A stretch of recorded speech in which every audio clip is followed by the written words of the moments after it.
Welcome to the Explainer. So, today I am putting on my research director hat to literally open the books on what's shaping up to be the most massive capital expenditure cycle in modern economic history, the AI infrastructure boom. We're going to bypass all that media hype and look strictly at the underlying data to figure out exactly what's going on in the market right now. Let's get right to it.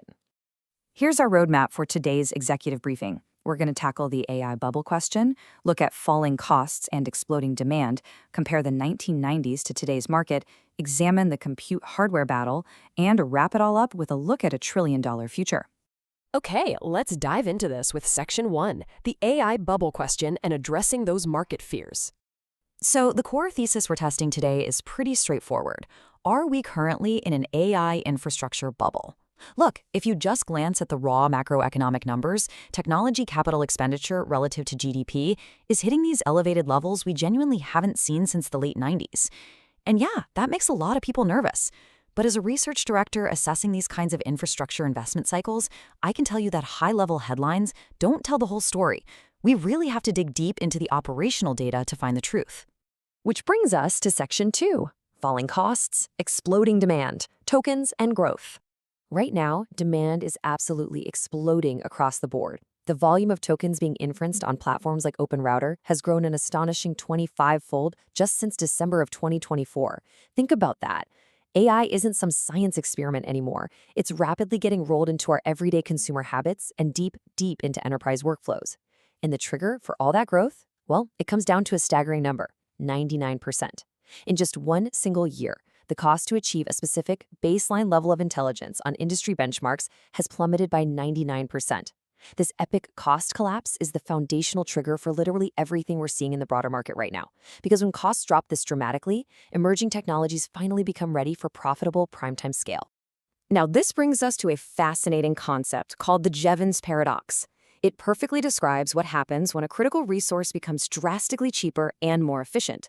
Instead of people just saving money, the total demand actually surges, creating a much larger market by unlocking entirely new use cases. We're seeing this play out in real time with software developers. Because AI coding models have become so dramatically cheaper and smarter, developers are leaning in harder and consuming vastly more tokens than in prior years. Honestly, the cheaper it gets, the more they use. And this brilliantly illustrates the macro impact of that surging unlocked demand. For the 10 years prior to ChatGPT, we saw the sleepy, steady data center systems growth rate of around 5% a year. It was just floating from roughly $150 billion to $200 billion. But post-ChatGPT, that trajectory violently inflected upward, accelerating to a 29% annual growth rate. We're looking at nearly $500 billion in spending for 2025 alone, and estimates are pushing towards $600 billion in 2026. This covers the whole shebang, the servers, the networking, the storage. It's the absolute physical backbone running these generative AI workloads. Moving on to Section 3, 1990s versus today's market, comparing CapEx cycles. You know, whenever hundreds of billions of dollars flood a new sector, we absolutely must stress test it against history. Let's contrast the late 1990s tech giants, companies like Cisco, Oracle, and IBM at the time, with today's market. Back then, price-to-earnings multiples routinely peaked at over 100 on highly speculative infrastructure buildouts, and they did it without the immediate tangible revenue to justify it. Today, the Mag 6 tech leaders sit closer to a 40 PE. But here is the massive difference, and it is absolutely crucial. Today's tech companies are already highly profitable. They're funding these massive AI buildouts utilizing a huge percentage of their own massive free cash flow. And most importantly, the returns are real. We're seeing real hard revenue flowing right now into the cloud divisions of these businesses. So sure, while multiples are elevated, we are a long way from the pure euphoria of 1999. All right, Section 4, the compute hardware battle, Nvidia versus AMD versus custom. Moving past financial valuations for a second, let's look at the physical engines actually powering this cycle. For the past 3 years, it's mostly been a one-man show, but the market is rapidly broadening out. Nvidia obviously still holds incredible rack-scale dominance, delivering a staggering 15.5 million tokens per dollar of total cost of ownership. Plus, they have their next-generation Vera Rubin system coming late 2026. However, do not count out AMD. They've successfully jumped from nearly zero to a 40% market share in data center CPUs over the last few years, and they are aggressively targeting GPUs.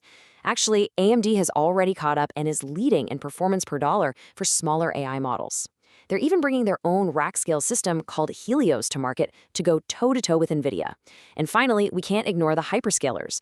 Google has been quietly working on its custom TPU for over 10 years. It's an incredibly mature, capable project. I mean, they trained and are running their Gemini 3 frontier model entirely on TPUs. Amazon is advancing with Trainium as well. So it's really becoming a true, diverse, multi-horse race. And finally, Section 5, a $1 trillion future and our 2030 compute projection. We really need to project out to the end of this decade to see just how foundational this technology is going to become for modern commerce. Of the incremental compute spend expected by 2030, traditional GPUs, like those from Nvidia and AMD, will still dominate with about 66% of the pie. But notice that massive 34% slice dedicated to custom silicon.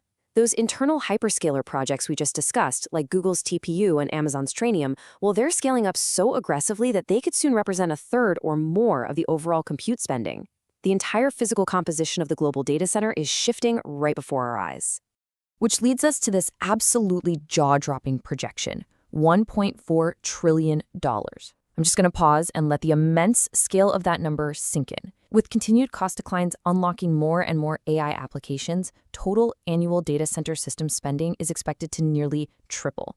We're going from about $500 billion today to $1.4 trillion by 2030. That is the very definition of a sustainable, generation-defining infrastructure build-out. I want to conclude this explainer with an incredibly thought-provoking quote from the research. Every business, just like they became common users of the internet, will become common users of AI. The businesses that become power users will be the next market leaders. So I leave you with this final thought to consider. Is your own organization aggressively preparing to be a power user in this massive infrastructure cycle, or do you risk being left behind? The data clearly shows this build-out is fundamentally different from the 90s bubble. It's highly profitable, deeply integrated, and it is absolutely here to stay. Thanks so much for joining me on this deep dive, and I will catch you on the next explainer.